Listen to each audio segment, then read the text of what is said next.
What's up, YouTube? It's the Toro Tech, and today we're going to talk about how to level up OBS one more time with an awesome tool called, that's right, the StreamDeck.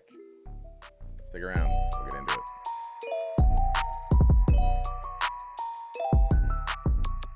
We're going to be talking about how is it going to level up your OBS, your streaming setup, or your work setup. So I'm using not only just the Elgato StreamDeck, but I also use it's on your phone, the Elgato on the actual iPhone app, which is it's a $2.99 a month. So if you don't want to actually buy the Elgato StreamDeck for $150, go out, $2.99, download the software, and there you go, and you'll be good to go. So first off, some of the things you can do with the StreamDeck, obviously, and I'll kind of go through a little bit of them. You'll actually notice that I actually, the video that starts off, or my little intro video, I actually kick it off with the tool. I'm actually able to pause, record. I can establish different levels of my lights. I can, you can do different things in terms of, turning your lights off, turning your lights on. If you'll notice behind me, we can go and turn up the lights or turn down the lights, turn them all the way blue, cycle different colors, turn them, and whatever the case is. I can adjust the lights over my desk to different warmth levels. You can adjust to different cameras. I think that's the best part when I'm using for work. If you have multiple computers, like if you have if you're doing a demonstration and I'm looking at this computer and here's a camera that I'm looking at, and I'm doing my talk track and I'm talking through it, and I understand Mr. Whoever you're talking to, and then you and make that change and have another camera on this angle, and so you're still going to be looking at that other individual. You can do hotkeys within Teams. And with that, I'm going to go ahead and get into my screen. And here we go. And so when I'm getting into it, there's this app right here. It's called, it's the StreamDeck app. And where did it go? There we go. We have the StreamDeck app. And you'll notice that I have what's called StreamDeck Mobile and the StreamDeck. And when we're doing that, you have to get to make sure that you have the right profile. I did this a couple times where I had the StreamDeck and I'm doing all the changes, and then it didn't take over to the, or go over to the, it didn't go over to the mobile, or compared to the actual device itself, with that. So here you can see it's real simple. You'll actually install some of these different parameters here. So as I minimize this here, so let's just go over here. So this is my, obviously the Toro Tech channel. We can go Ecamm Live, and we can do what's called running a scene. If you're using OBS, most of you will probably use OBS. It's a big hit here. Obviously because it's free, makes sense. We're gonna go ahead and show you that. So we go over here and you scroll all the way back up to the top, and there it is, OBS Studio. And when you set up OBS, you're obviously going to have a scene, right? When you have those items, I should say, and have everything coordinated, your lower third and all that kind of stuff. And if you look at my other videos, I talk about how to create a basic lower third as well as more advanced lower third. And if you want to know how to do an even more advanced lower third, I'm actually going to be creating that here shortly. But that's with the tools like Final Cut Pro, Adobe Premiere, things along those lines.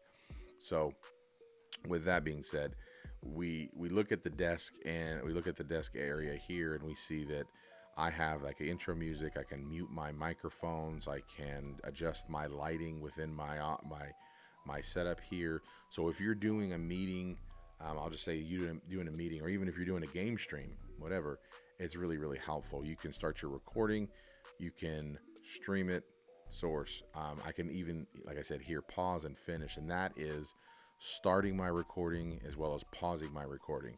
So if I pause my recording, I've resumed my recording, and now obviously you see my fingers here on the screen. So it can do simple things and keep your hands free to do whatever you need. So this is all on the actual phone app. Now, if I switch over to the Stream Deck itself, you know, what we can change the buttons, and oops, there we go, a little double screen there. We can change the buttons. So this right here, this control is the Elgato control. So I have Elgato as well. I have the Elgato fill lights and key lights, and they are controlled through, I can control them through the Stream Deck. It's very, very helpful.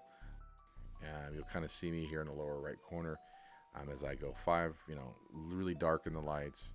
And I'm all doing that from the idea, or from the area of just touching the keys themselves and seeing how it adjusts everything. So these that I've configured right here, I'll control those lights, and those are home controlled lights, or Apple HomeKit lights. So it'll control HomeKit as well. So if you have HomeKit, it'll control them. If you have the Elgato key lights, it'll control them. Basically, if you have a device that's controlled through a HomeKit style device, it can most likely control it. And so that's really kind of a nifty little feature. I have, and so then I have also different profiles within here. So I have, you know, my work, my demonstrations for work, and muting, because I use Teams for work, so we can mute that. I can toggle video screens, my different cameras, share my screen, share my iPhone, different websites.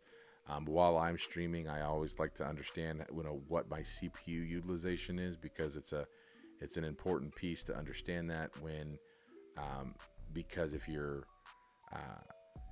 you know, taxing your CPU and it's going to be over the board, then your clarity with it you're actually sharing is not going to be there. So maybe you have to lower your frame rate and things along those lines. So it's a thing that I like to keep, you know, visually on my device here. And so it's super simple to do. We'll create one last one. I'm going to go back over here to an empty one. You can switch your profiles or whatever. So we're going to add a simple one. Let's just say that we want to go to our Stream Deck, and here we can say a multi-action, or just a real simple one, a timer. So it's as simple as selecting a timer, adding a title. What's the title time frame? It's 60 seconds, right? We can do none. We can make it sound, or we can make it not make a sound. And then we can also add, create icons. You can go online and go to Elgato online, and they actually have a whole bunch of icons and icons that you can adjust and just download and upload them into this. Elgato Stream Deck, it does a lot more than just streaming. You could technically plug it in, plug it into a computer and control your entire house for the most part if you have a smart home. So you can do timers, CPU utilization, brightness, lights, cameras, and so for $150 or the $299 for the iPhone app. Once again, don't forget the iPhone app. This is not a sponsored app by Elgato, although maybe they should. I've got their lights, their green screen, don't get me started. They really do, actually, all joking aside, they create great products, y'all. So I would definitely go out and pick up one, or definitely do the $299 app and use the Elgato Stream, and just put it on your computer, and you're rocking and rolling without the device. So as always, if you like this content, please hit like, comment, hit the little bell for new content when it comes out, or be notified when new content comes out. And as always, smash a subscribe. And until next time, it's the Toro Tech. Take it easy, y'all.